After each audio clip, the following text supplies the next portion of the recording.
So part of my responsibility in doing these videos that I've placed on myself is to really encourage those that are going through difficult and challenging times in their career. Maybe they're at a crossroads, maybe they're looking for direction, they're looking for guidance, and they're just trying to navigate their way through their career.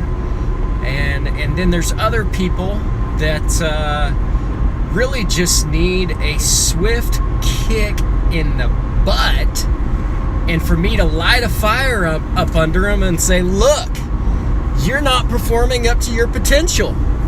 You're better than that. What are you doing? And if we're honest with ourselves, we kind of bounce in and out of those categories at different times within our lives. So I want to preface this video with that I have kind of dual responsibility. Number one, to encourage, and number two, to motivate. So I am called to comfort the afflicted, but afflict the comfortable. That's what I'm out to do with this video today. I've entitled this aptly, I believe, Behavior versus Expectations, and the incongruencies I've noticed between people's expectations and the behaviors that they take part in on a day-to-day basis. And I've noticed this deep divide between the two. You may have noticed the same thing. It's not in everybody, but a lot of people want better pay, higher position, all these things, you name it, but they are unwilling to change. I won't rehash some of the stuff I've said in other videos, but I want to make a couple points real quick, if you will allow me.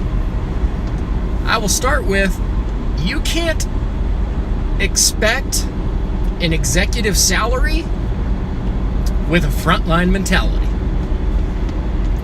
You can't demand top pay when you engage in childlike behavior. And you can definitely not expect to rise to the top if you're still smoking pot. I don't know where that last one came from, but it came to my mind, and it was kind of funny. And it's serious. You're probably not going to go to the top if you're still smoking pot. It's a valid point. It's kind of a red herring. We won't chase that rabbit. Guys, really what I'm getting at here is being a person, an employee of, number one, integrity.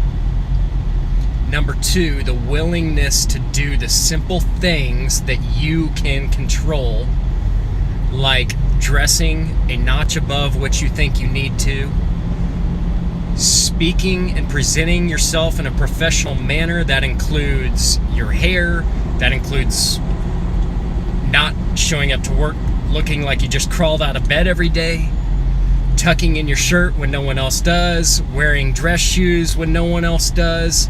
Look around you and be better, a notch better than the people around you at every metric you can think of. If people wear jeans, wear nicer jeans. If people don't tuck their shirt, wear nicer shirts. Tuck them in. Do your hair. Stay well groomed. There's just little things. The reason I say these little things that you can control add up is there's a lot of stuff that's going to happen that you can't control. And so you can't take anything for granted. You have to take care of the things that you have control over. Couple other points along the behavior line and the expectations. Look, if these are the behaviors where it just strikes me as crazy when people want all this stuff, but then they're doing things like coming in 5 minutes late, but still writing down 8 o'clock when they came in at 8:05 on their timesheet. Taking a 20-minute break when they know they're allotted only 20 or 15. Taking an hour and 15-minute lunch when they're only allotted an hour and still writing that they only took down an hour.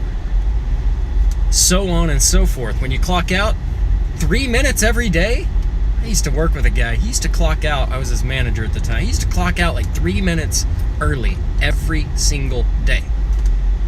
And, we caught, if you do that, the system will eventually catch up to you. So, but I used to think about, over the course of a year, how much money are you stealing? And yes, it is stealing. But no, you've justified it. I know you've justified it. That's the issue. You've just, because the company can afford it. Yeah, you've justified it somehow. But that is not right.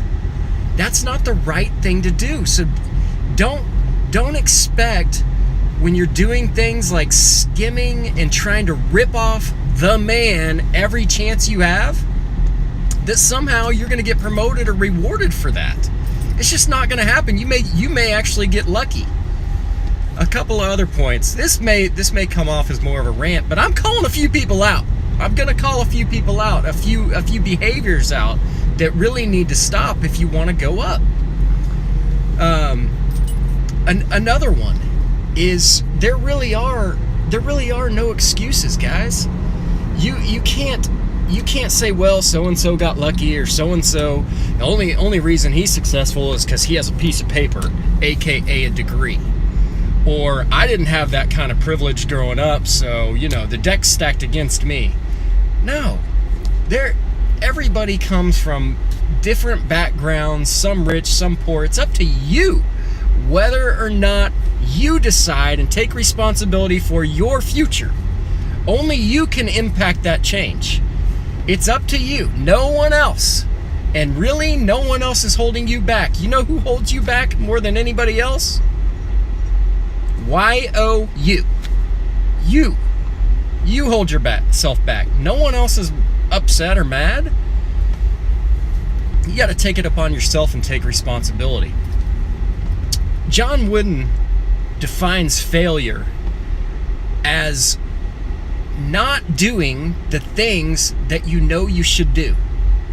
Wow! What a hard-hitting definition of failure.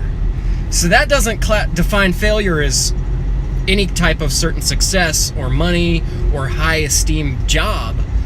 That is, if I'm not doing the things that I know I should be doing, aka having integrity, then I'm failing. I'm failing every day. And by that definition, I've failed over and over and over again in my life. But you got to fail forward and learn something. If you never learn something from your failures, you're gonna be sitting in the same seat for a long time, and that is so sad and unfortunate when I see that, because I want people to have more. Here's something else I'll throw out there to you that I want you to consider, and I hope you know it's coming from a good place. Is I've heard a lot of people say, well, I'll step it up when they start paying me, or I'll do more work when they start paying me better. Guess what? If you wait to implement, if you're waiting on a company to act first to pay you more, you're never going to get that pay increase. You're just not. If you want an executive level position, but you're saying I want them to take the first action, you're never going to become an executive. Why? It comes back to the same person. It comes back to me. It comes back to you. I can't sit back and say, yeah, I've got all this talent, but I'm not willing to exhibit it until you give me that promotion. Doesn't work that way. I'm never going to get that promotion.